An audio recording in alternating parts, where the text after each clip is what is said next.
the terrifying curse behind Studio Ghibli's darkest secrets, from the ethereal whispers of the spirit world in Spirited Away to the ancient forest guardians of Princess Mononoke. Studio Ghibli has enchanted millions with its breathtaking animation and profound storytelling. Their films are celebrated as masterpieces, windows into worlds of wonder, magic, and often a quiet, melancholic beauty. But what if, beneath the whimsical facade, a darker, more unsettling truth lies hidden? What if the very creative genius that birthed these cinematic marvels is intertwined with something far more ominous?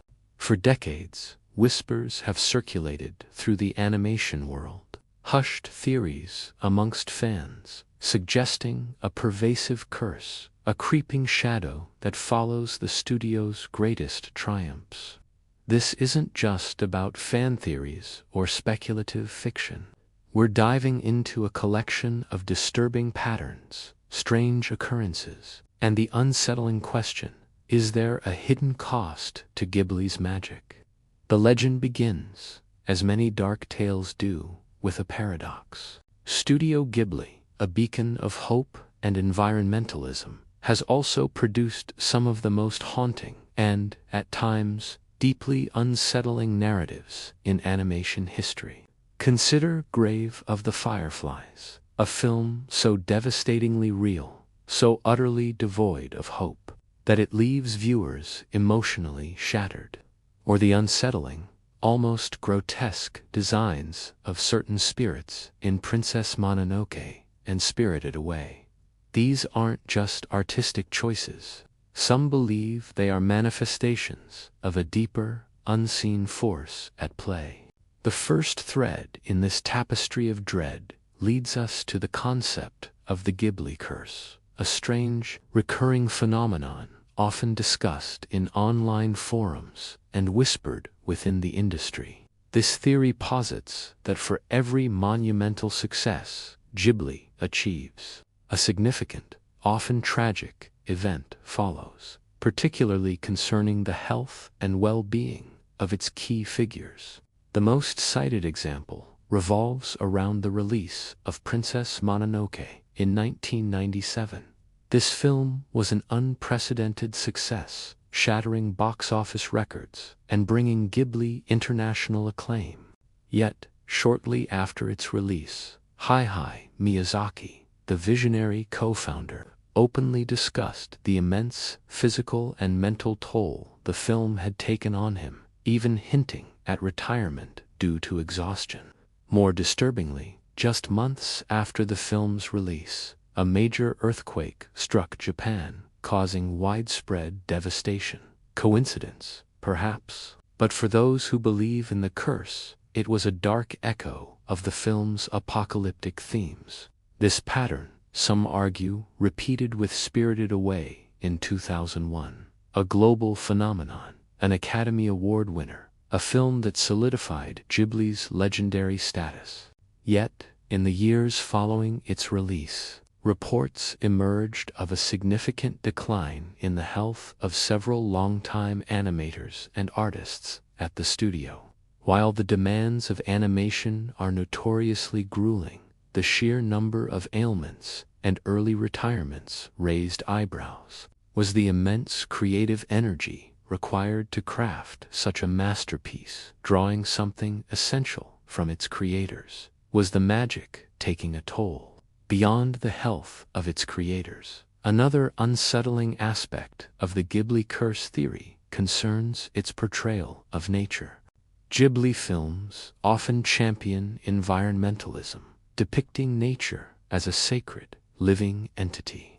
However, there's a recurring motif of nature's wrath, a powerful, destructive force unleashed when humanity disrespects the natural world. Think of the toxic jungle in Nausicaa of the Valley of the Wind, slowly consuming the planet. Or the cursed boar god in Princess Mononoke, twisted by human greed. Proponents of the curse theory suggest that these aren't merely allegories, but perhaps warnings or even reflections of a deep-seated anxiety within the creators themselves.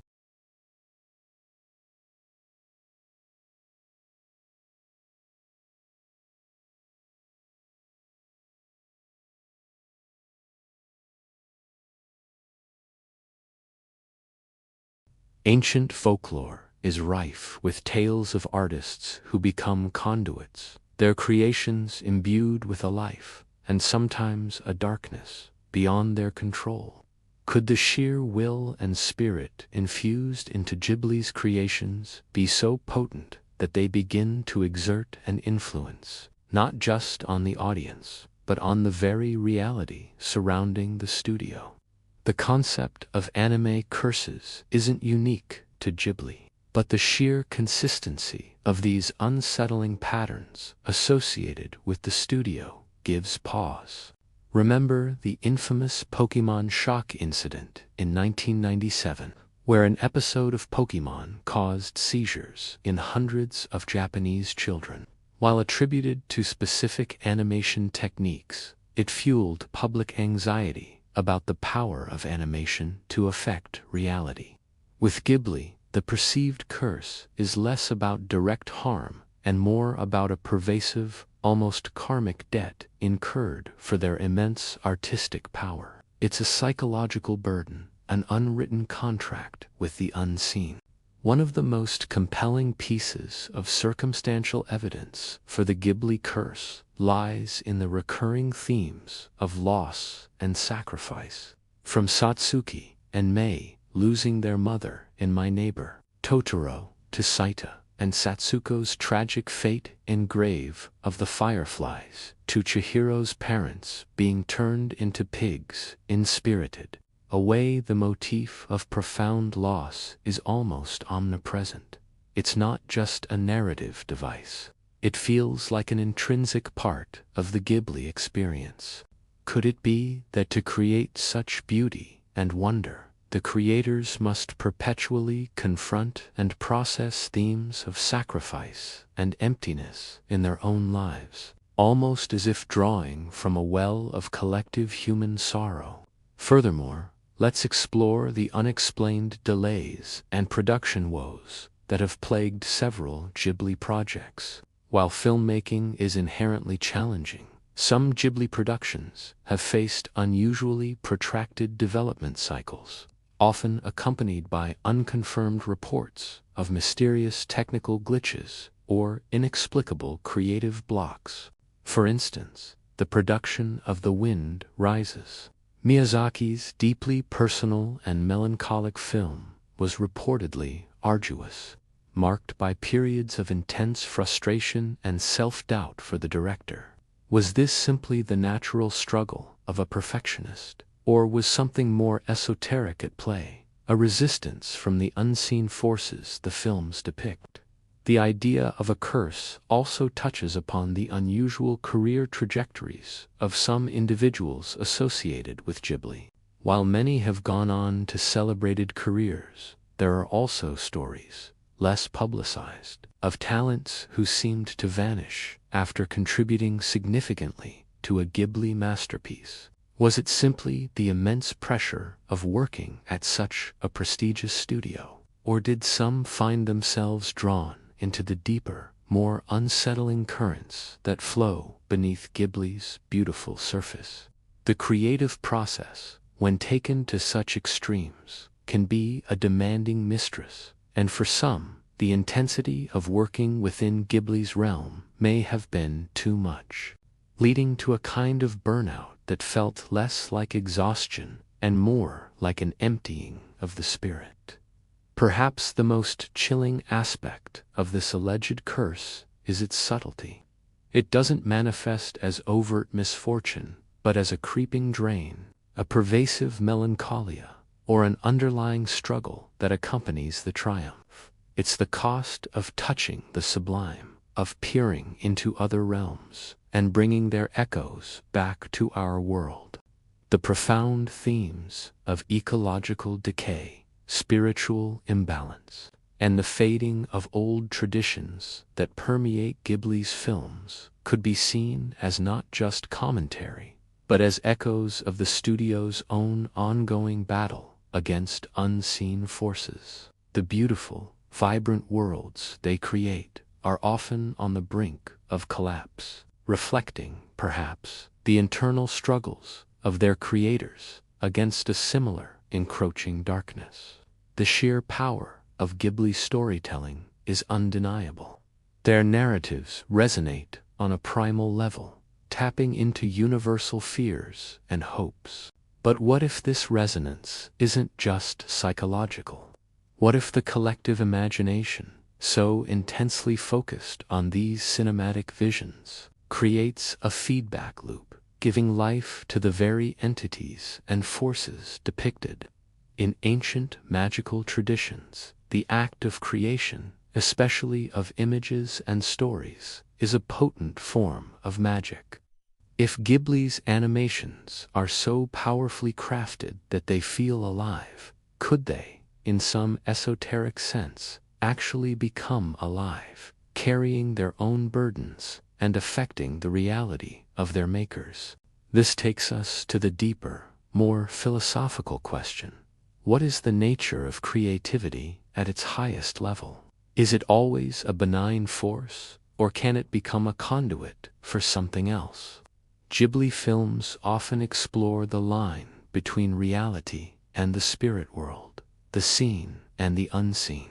It's a recurring motif that suggests a profound understanding, perhaps even an interaction with these other realms. Is it possible that in their relentless pursuit of artistic perfection and their deep dive into the mystical, the creators of Studio Ghibli have inadvertently opened doors that are difficult to close, inviting an unseen yet tangible presence into their creative space? The legacy of Studio Ghibli is one of unparalleled beauty and profound emotional impact. Yet, for those who look closely, for those who dare to consider the whispers and coincidences, a disquieting question remains. Does this magic come at a price? Is there a terrifying curse, a silent toll, behind the ethereal worlds and timeless tales that have captured the hearts of millions? The answers remain elusive, hidden perhaps in the very shadows of the fantastical creatures and ancient spirits that dance across their screens. But one thing is certain. The more we delve into the depths of Ghibli's creations, the more we realize that sometimes the greatest magic can also cast the longest, darkest shadow. And the cost of true artistic genius, it seems, might be far greater than we could ever imagine. The question isn't whether Ghibli films are magical. It's what kind of magic is truly at play, and what debts might still be owed.